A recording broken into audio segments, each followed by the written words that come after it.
গৌতম আদানি আবারও এশিয়ার শীর্ষ ধনী, পিছিয়ে পড়লেন মুকেশ আম্বানি। বাট কি কারণে মুকেশ আম্বানিকে পিছনে ফেললো আদানি? তো কি অবস্থা, কেমন আছেন? আমি ড্রামা সবুজ আর গাইস, আজকে মূলত দুইটা গুরুত্বপূর্ণ নিউজ নিয়ে আলোচনা করব। ফার্স্ট থাকবে এশিয়ার শীর্ষ ধনী হলেন আদানি, এন্ড সেকেন্ড টপিকটি থাকবে তাহলে কি সাকিবের তুফানের ভয়ে পিছিয়ে গেল সিএমএস জঙ্গলি। এই বিষয়টি নিয়ে আমরা কম বেশি সবাই জানি ভারতের শীর্ষ ধনী মুকেশ আম্বানি এবং এশিয়ার এক নম্বর ধনী ব্যক্তিও হলেন আম্বানি। বাট মুকেশ আম্বানিকে টেক্কা দিয়ে ভারত এবং এশিয়ার শীর্ষ ধনী হলেন আদানি গ্রুপের চেয়ারম্যান গৌতম আদানি।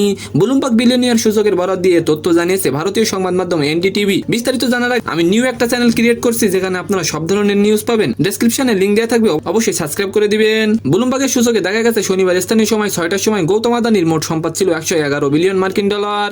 এশিয়ার শীর্ষ ধনী হওয়ার সাথে সাথে বিশ্বের ধনীদের তালিকায় 11তম স্থানে রয়েছে তিনি। অন্যদিকে মুকেশ আম্বানির মোট সম্পদের পরিমাণ দেখা গেছে 109 বিলিয়ন মার্কিন ডলার। আর এবার আলোচনা করবো ঈদুল আজহায় মুক্তি দেওয়ার কথা ছিল জঙ্গলি, কিন্তু এবার ঈদে মুক্তির মিছিল থেকে নিজেদেরকে সরিয়ে নিলেন জঙ্গলি।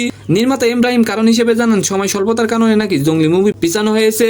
ঘূর্ণিঝড় রিমালের প্রভাবে নাকি শুটিং বন্ধ হয়ে যায়, পুরো একটি সেট নাকি ভেঙে যায়। পরিচালক আরো বলেন দর্শকদের আমরা যে সিনেমা উপহার দিতে চাই তার কোয়ালিটি দেওয়া সম্ভব হচ্ছে না, কিন্তু অনেকেই বলছেন তুফানের ভয়ে নাকি পিছিয়ে গেছে জঙ্গলি। তো সম্মানিত দর্শক, আজকের ভিডিওটি কেমন লাগলো অবশ্যই কমেন্ট বক্সে জানাবেন। আর ভিডিওটি যদি ভালো লাগে অবশ্যই একটি লাইক দিয়ে আমাদের চ্যানেলটিকে সাবস্ক্রাইব করে দিবেন। ধন্যবাদ।